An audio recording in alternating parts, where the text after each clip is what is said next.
We're going to continue with solving vector applications. We talked a little bit about using law of cosines and law of sines. We talked about parallelogram method and tip-to-tail method. Today we're going to talk about doing vector addition or finding the resultant vector from component form. So I think most of you will probably choose this method to be able to do it. So when you're in component form, you're talking about the horizontal and the vertical pieces of a vector. Okay, so just a reminder, if we have some vector like this, we want to find let's say it has magnitude F for force. Okay, it has a horizontal piece and it has a vertical piece.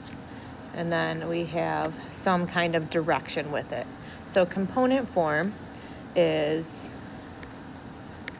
component form of the vector, magnitude of whatever your force is, times the cosine of theta, sine theta. Okay, so that should look pretty familiar to you. We've been doing that since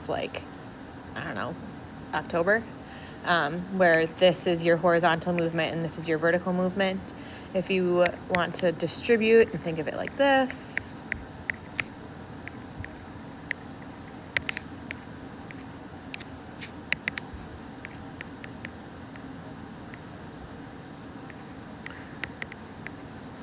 that works too.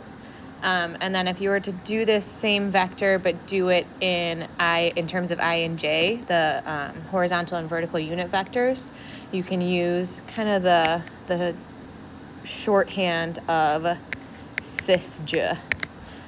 So that looks a little bit familiar. I think it's a little confusing because this I is actually the bold I, the vector, and this is the vector j.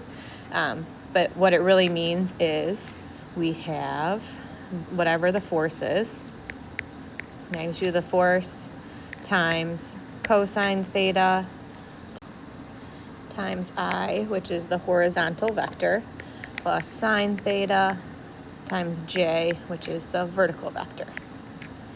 Okay, so cis-j is really just a way of remembering how we do the component vector used in terms of I and j.